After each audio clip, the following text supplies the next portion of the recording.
welcome to Kev's Crafty Corner.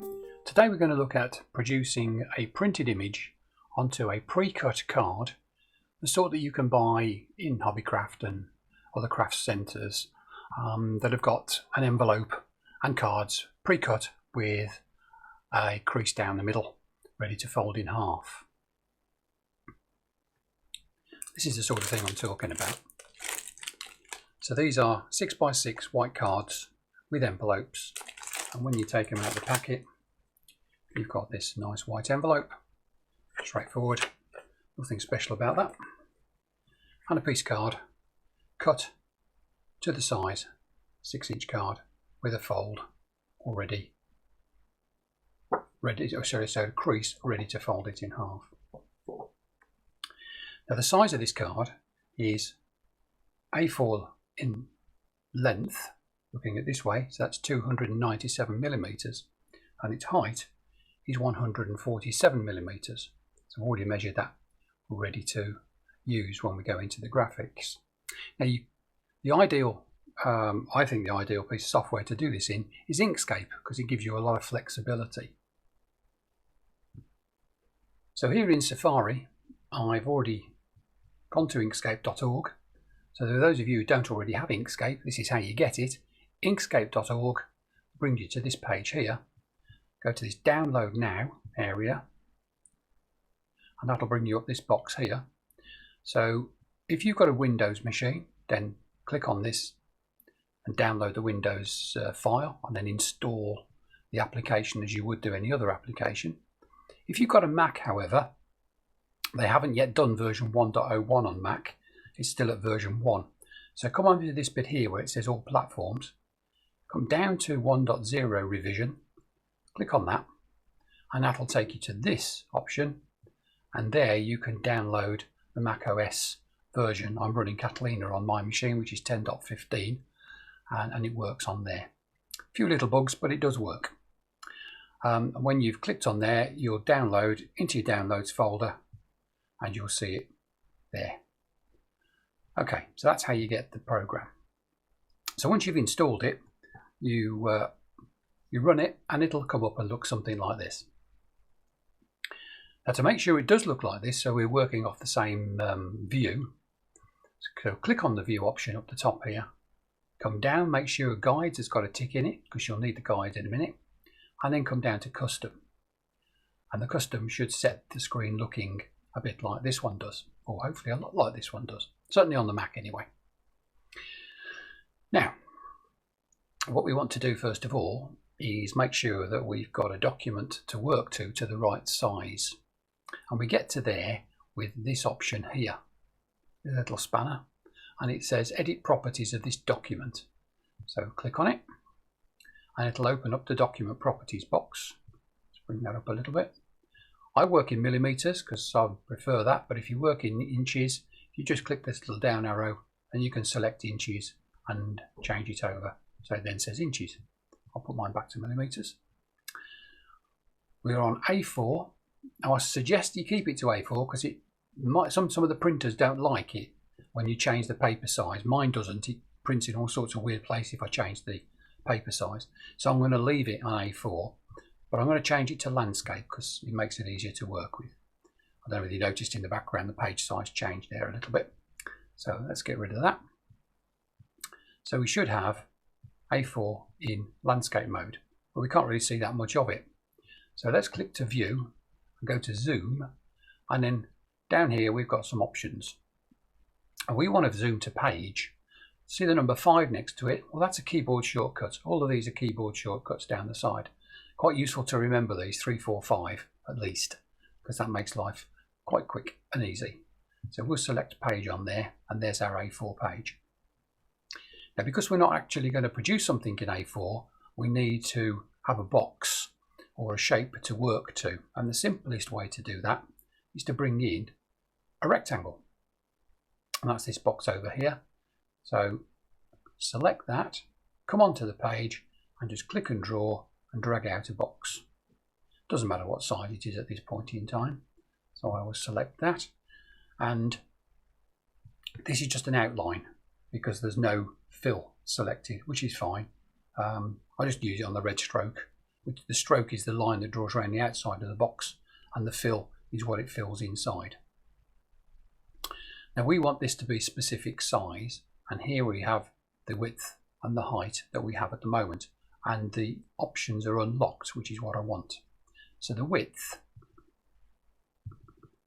select that by clicking in the boxes, and the width needs to be half of A4, which is 148.5.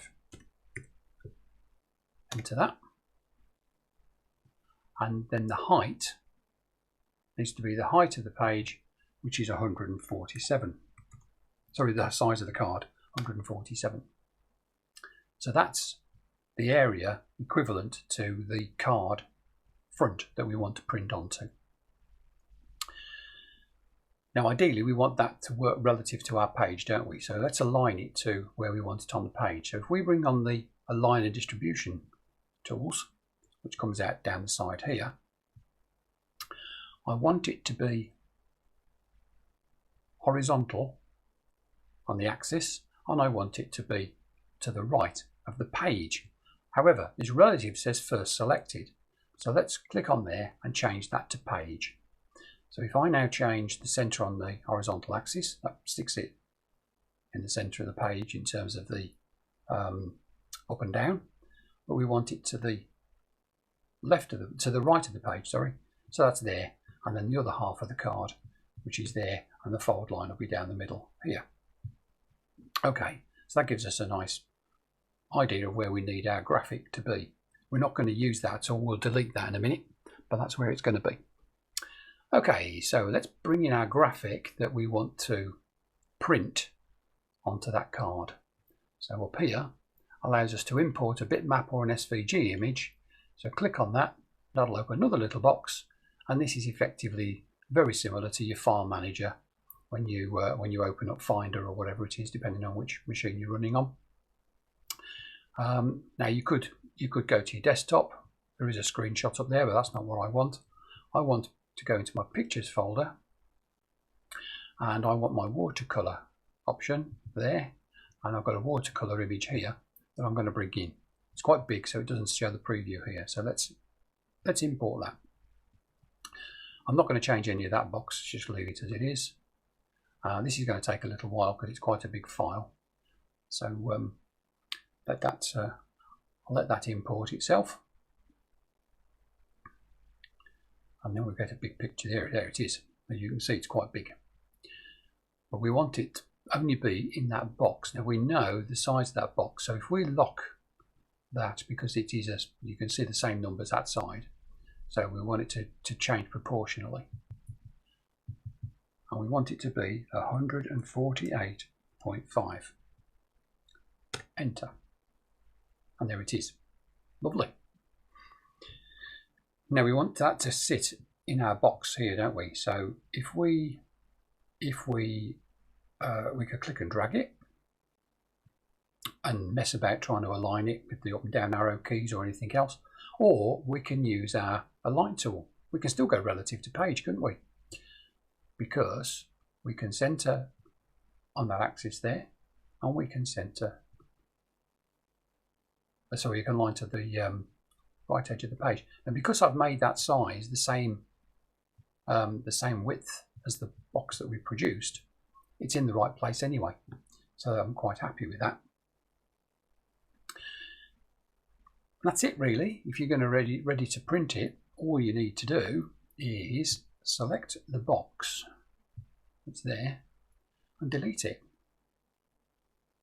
I won't delete it because what I'm going to do is add a little bit of a text graphic to this and show you how you do that quickly. So let's click on the text tool and then just click on the page there somewhere, it doesn't matter. Now I've got my font automatically set to Alaska and a font size, it's a 50 point, but of course I haven't typed anything yet so you can't see it. So let's put in happy birthday. There we are. So the font size is 50. This is where you change it to bold, italic or whatever. Oh, I can't spell. But because this font it's only got a normal style, which is this one, and that's it. So if I click off it, I can now align that. So if I click on the happy birthday, and I click on, in fact, we do it the other way around. I'll show you for the reason why. I'm going to click on the box first, then I'm going to select my happy birthday, and then I'm going to go relative to the first selected, and I'm going to bring that over so it's centered like that. So I know it's in the center of the box. So click back on my text, and then with my up and down arrow keys, on my up key, I can move it up the screen to where I want it to be. Like that. Now I don't particularly want that in black, I'd rather have it in a different colour. But I might like to use one of the colours that's on the actual graphic I've got. So I'm going to use this Pick Colours from Image tool. It's got a little letter D after it, and you could just use the keyboard shortcut D. And then I can move it around till I find a colour I like. I quite like that red. And there we go. Excellent. Now that's okay, but of course the happy birthday bit, the B over the top of the flower or the leaf, isn't really clear. So let's zoom into just that bit. So if I press the number 3 with the happy birthday selected, I get a full screen view of just that that text. Now at the moment it is text, it's telling me down the bottom here, and what I want to do now, which is add a little border behind it, I can't do with it selected text, so I need to change it to a path. So I'll go to path, object to path, and now it's a group of 13 objects. So if I ungroup it, so there's various ways, but Command U or Control U is one of the ways to do it. You can see now I've got a load of separate boxes, and I'm now going to go to Path Union, which is the same as Weld in Design Space speak. So I've now got a path of 202 nodes. Don't worry about what that means, just lots of little dots that shows how this is all generated. So what I want to do now is I want to create an offset. So I can do Path Dynamic Offset, and that should give me this little diamond here. If I drag that diamond out, however, just realised something I forgot to do. Let's go back. I don't want to do that just yet. I need to duplicate this one. So with it selected, duplicate it. I'm going to change the colour to yellow so you can see what effect it has.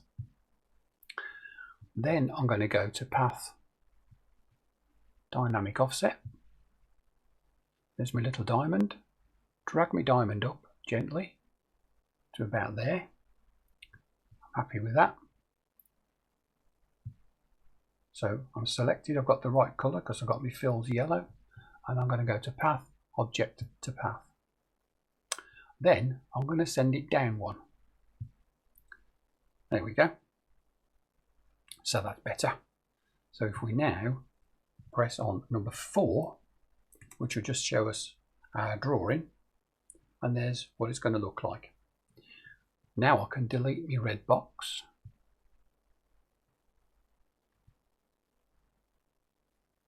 And if I go to number 5, which is my page, that's what I've got. So I put my card into my printer. It thinks it's A4, but it isn't, because obviously it's narrower. But if I change the size on my printer, if I set the size to the size of the card and send it to the printer, it doesn't print in the right place. So hopefully yours would, but that's the way I know I can do it. And then when I send it out, because mine wouldn't print on card, I've done it onto paper, and then I ended up with it looking a bit like this. I did this earlier on, so hopefully you can see that, and that's the effect you would get.